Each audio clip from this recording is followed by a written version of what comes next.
अस्सलाम वालेकुम नाज़रीन इकराम, मैं हूं आपका मेज़बान अब्दुल्ला इदरीस और आप देख रहे हैं आपका अपना चैनल लाहौरी ज़ायक़े। तो नाज़रीन इकराम, आज आप लोगों के लिए मैं कोरियन स्टाइल में ऑमलेट की रेसिपी लेके हाज़िर हुआ हूँ। ये बहुत ही ज़बरदस्त किस्म की रेसिपी है नाज़रीन इकराम, बहुत ही जायकेदार और लजीज ऑमलेट बनता है। इस ऑमलेट को आप लोग ब्रेकफास्ट में भी इस्तेमाल कर सकते हैं, इसको आप लोग लंच में भी इस्तेमाल कर सकते हैं और बच्चों को स्कूल में भी लंच बॉक्स तैयार करके दे सकते हैं नाज़रीन इकराम। तो चलिए नाज़रीन इकराम, शुरू करते हैं अल्लाह का नाम लेके और आपको बताते हैं कोरियन स्टाइल में ऑमलेट कैसे बनाया जाता है। बिस्मिल्लाहिर्रहमानिर्रहीम। तो नाज़रीन इकराम, मैं यहाँ पे 5 अंडों का ऑमलेट बनाने वाला हूँ। आप लोग चाहें तो 3 भी अंडे ले सकते हैं, लेकिन मैं 5 अंडों का बनाने वाला हूँ। तो इसमें सबसे पहले क्या करेंगे, हम लोग अंडे की सफ़ेदी, जो सफ़ेद हिस्सा होता है वो हम लोग अलग कर लेंगे और अंडे की जो जर्दी होती है वो हम लोग अलग कर लेंगे। तो नाज़रीन इकराम, यहाँ हमने 5 अंडों की सफ़ेदी भी अलग कर ली है और इसकी जर्दी भी अलग कर ली है। अब जो सफ़ेदी वाला हिस्सा है उसमें हम लोग स्पाइसेस ऐड करेंगे, जिसमें सबसे पहले हम लोग नमक ऐड करेंगे टेस्ट के मुताबिक, और उसके बाद लाल मिर्च का पाउडर ऐड करेंगे टेस्ट के मुताबिक। आप लोग जितना स्पाइसी इसे बनाना चाहते हैं बना सकते हैं। उसके बाद इसमें लाल कटी हुई हमने गाजर ऐड की है नाज़रीन इकराम, बहुत ही अपने फ़ाइन चॉप करनी है। उसके साथ हमने सब्ज़ धनिया इसमें ऐड किया और ऐड करके हम लोग इसे अच्छे से मिक्स कर लेंगे। ये देखिए इस तरीके से,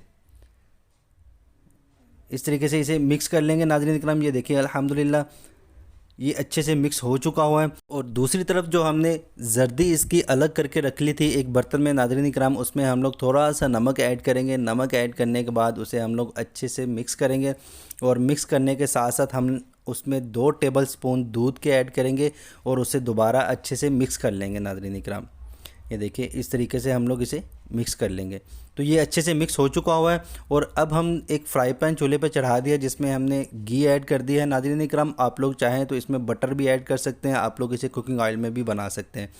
तो इसके बाद हम लोग जैसे ही फ्राई पैन थोड़ा सा गर्म होता है नाज़रीन इकराम, उसमें हम लोग जो सफ़ेदी वाला हिस्सा हमने जो अच्छे से फेंट लिया था, जिसमें स्पाइसेस वगैरह गाजर सब्ज़ धनिया हमने ऐड किया था, वो हम लोग इस पर डाल के इसे अच्छे से पूरे फ्राई पैन में फैला देंगे।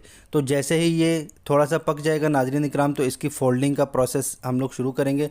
तो सबसे पहले हमने क्या करना है नाज़रीन इकराम, हमने जो सफ़ेदी वाला हिस्सा है उसे हमने पकाना है और इसे इस तरीके से हम लोग फ़ोल्ड करते जाएंगे।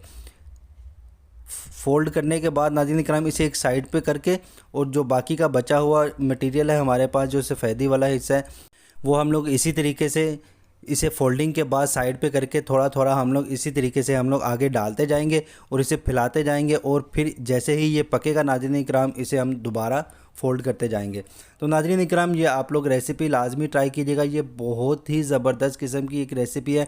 आप लोग इसे चाहें तो लंच में भी इस्तेमाल कर सकते हैं, इसे चाहें तो ब्रेकफास्ट में भी इस्तेमाल कर सकते हैं, बच्चों के लिए लंच बॉक्स भी इसके बना सकते हैं। तो नाज़रीन इकराम, जब आप लोग ये रेसिपी ट्राई करेंगे अपने घर पे, तो मुझे अपना फ़ीडबैक देना मत भूलिएगा।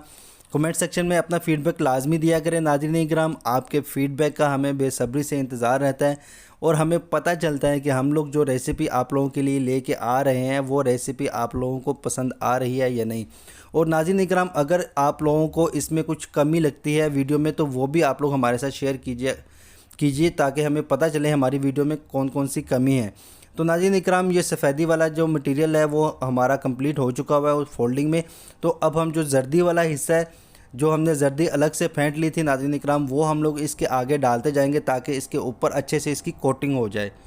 इस ऑमलेट की कोटिंग जो है वो हम लोग जर्दी वाले हिस्से से करेंगे नाज़रीन इकराम। आप लोगों ने इसे बहुत ही ध्यान से फोल्डिंग करनी है। मेरे से कुछ हिस्से जो है ना वो सही तरह से फ़ोल्ड नहीं हो पाए, लेकिन आप लोग मुझे पता है अच्छे से फ़ोल्ड कर पाएंगे इसे। तो नाज़रीन इकराम, इसी तरीके से जर्दी वाला हिस्सा हम लोग डालते जाएंगे और इसे फ़ोल्ड करते जाएंगे ताकि इसके ऊपर पीले रंग की कोटिंग हो जाए, क्योंकि ये बहुत ही एक ज़बरदस्त किस्म की एक इसकी शेप निकल के आती है, इसका कलर निकल के आता है। वैसे तो हम लोग जर्दी और सफ़ेदी दोनों मिक्स करके भी बना सकते हैं ऑमलेट, लेकिन अगर आप लोग ऐसे बनाएंगे, इसके जर्दी की कोटिंग करेंगे, तो ये बहुत ही एक ज़बरदस्त किस्म का इसका कलर आएगा नाज़रीन इकराम जब हम लोग इसे सर्व करेंगे। तो ये देखिए अल्हम्दुलिल्लाह अल्हम्दुलिल्लाह कोटिंग जो है ना वो हमारी हो चुकी है। अब हम इसे प्लेटिंग कर लेते हैं। नाज़रीन इकराम, आप लोगों को मैं इसकी प्लेटिंग भी करके दिखाऊंगा, इसके स्लाइस बना के दिखाता हूं। अभी नाज़रीन इकराम आप लोग देखिएगा, बहुत ही ज़बरदस्त किस्म का ये ऑमलेट तैयार हुआ है। इसके अंदर से जो इसका टेक्सचर है वो बहुत ही ज़बरदस्त किस्म का है। नाज़रीन इकराम, अभी मैं आप लोगों को इसके पीसेस करके फिर वो भी दिखा देता हूँ। आप लोग चाहें तो इसे ऐसे भी सर्व कर सकते हैं। नाज़रीन इकराम, अगर आप लोग चाहें तो इसे केचप के साथ भी सर्व कर सकते हैं। ये आप पे डिपेंड करता है, आप लोग इसे ऐसे भी सर्व कर सकते हैं या केचप के साथ सर्व कर सकते हैं। तो ये देखिए, अल्हम्दुलिल्लाह अल्हम्दुलिल्लाह नाज़रीन इकराम, ये बहुत ही ज़बरदस्त किस्म का हमारा कोरियन स्टाइल में ऑमलेट बन के तैयार हो चुका हुआ है। इसके अंदर वाला हिस्सा मैं आप लोगों को अभी दिखा देता हूँ। नाज़रीन इकराम, ये देखिए कितना ज़बरदस्त लग रहा है। इसके ऊपर येलो कलर की कोटिंग है और अंदर बहुत ही ज़बरदस्त किस्म का जो है ना इसका टेक्सचर है। बहुत ही ज़बरदस्त किस्म की ये ऑमलेट तैयार हुआ है। नाज़रीन इकराम, आप लोग इसे लाजमी ट्राई कीजिएगा।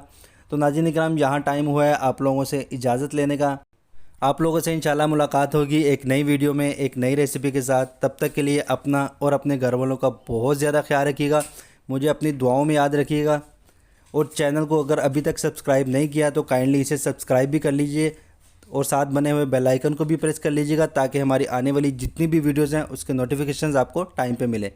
तो नाज़रीन इकराम, अपने मेज़बान अब्दुल्ला अजीज़ को इजाज़त दीजिए। अल्लाह हाफ़िज़।